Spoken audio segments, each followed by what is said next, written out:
Apa jadinya kalau sebuah software 3D yang awalnya cuma dirancang buat studio kecil malah berkembang jadi alat favorit kreator di seluruh dunia? Dari hampir bangkrut sampai akhirnya diselamatkan komunitas global. Cerita Blender itu penuh drama dan lika-liku. Tapi yang bikin penasaran, apa sih yang bikin software ini beda dari yang lain? Gimana ceritanya Blender bisa gratis? Dan siapa sebenarnya sosok di balik ide brilian ini? Mari kita ulik bareng perjalanan seru Blender yang gak biasa ini.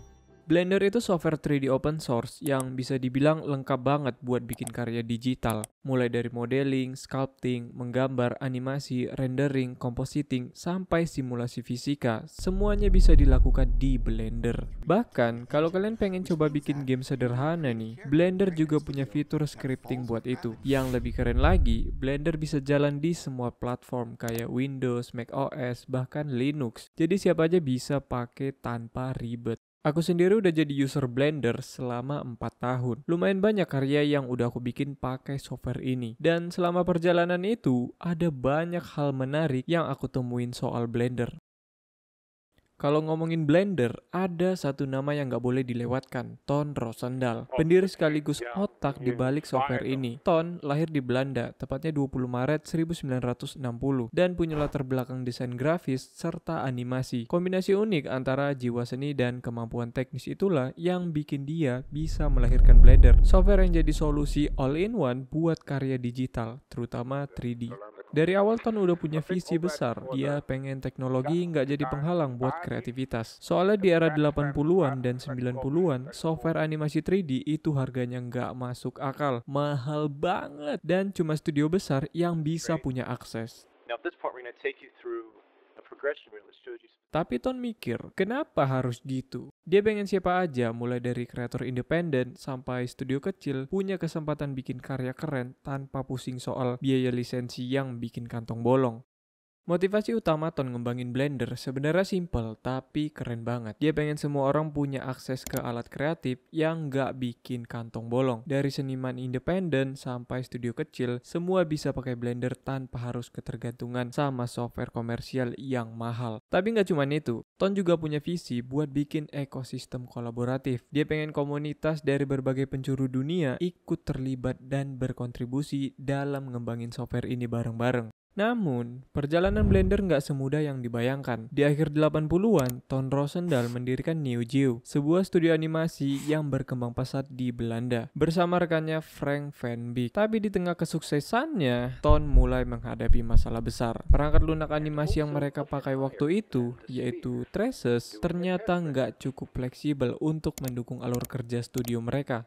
Inilah yang akhirnya memicu lahirnya Blender, yang awalnya cuma dibuat sebagai alat in-house untuk studio Neo Geo. Beberapa fitur awal Blender, seperti kemampuan modeling 3D yang cepat dan rendering efisien, lahir dari kebutuhan mendesak ini. Blender juga memperkenalkan UI inovatif yang bisa bikin proses kerja lebih produktif. Namun, masa depan Neo Geo mulai goyah. Mereka bangkrut karena kesulitan finansial yang disebabkan oleh persaingan ketat di industri animasi, biaya produksi yang tinggi, dan permintaan pasar untuk animasi 3D yang masih kecil saat itu. Meskipun Blender dikembangkan untuk efisiensi, ternyata itu nggak cukup untuk menyelamatkan Neo Geo. Pada tahun 1998, Ton Roosendaal mengambil langkah besar dengan mendirikan Not a Number atau NaN bersama rekan sebelumnya, termasuk Frank Van Beek. Tujuan utamanya adalah mengembangkan dan memasarkan Blender sebagai software komersial. Meski begitu, NaN tetap mendistribusikan Blender secara gratis untuk menarik perhatian publik, sambil menawarkan versi lanjutan dengan beberapa fitur tambahan yang bisa dibeli dengan harga terjangkau. Strategi ini cukup sukses, dan pada akhir tahun 2000, Blender sudah punya lebih dari 250.000 pengguna di seluruh dunia. Namun, masalah besar mulai muncul. Blender semakin populer, tetapi NaN kesulitan menghasilkan pendapatan yang cukup untuk memenuhi ekspektasi investor mereka. Situasi ini semakin buruk ketika terjadi krisis .com bubble di awal 2000-an yang mengguncang industri teknologi.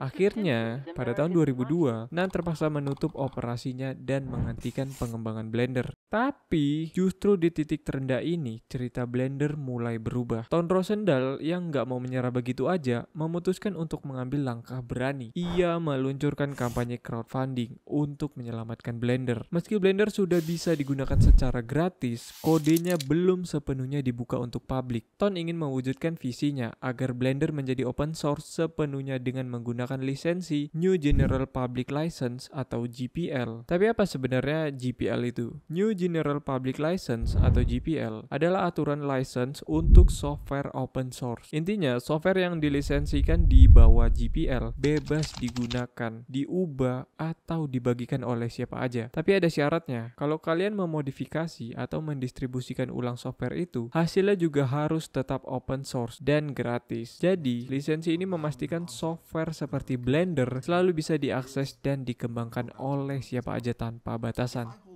Tujuan dari crowdfunding tersebut adalah menutupi biaya pengembangan seperti kebutuhan pengembang, server, dan infrastruktur. Mengubah lisensi agar Blender dapat diterima secara global sebagai software open source. Menjamin keberlanjutan proyek, memastikan Blender tetap gratis dan tidak terpengaruh oleh investor eksternal.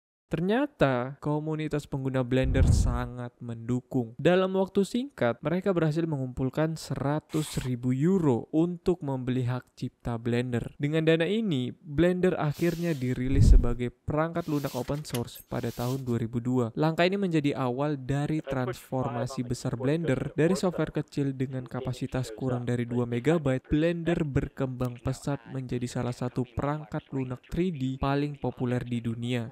Kini, Blender digunakan oleh berbagai kalangan, mulai dari pemula hingga profesional, untuk menciptakan karya luar biasa di industri animasi, game, dan visual effect.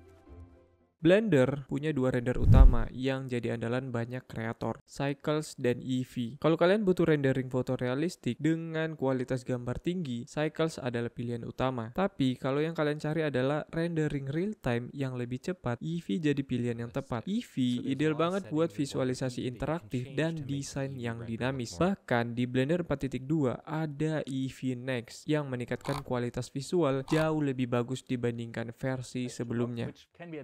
In some situations. But that's it. Your Eevee render should now look pretty similar to Cycles.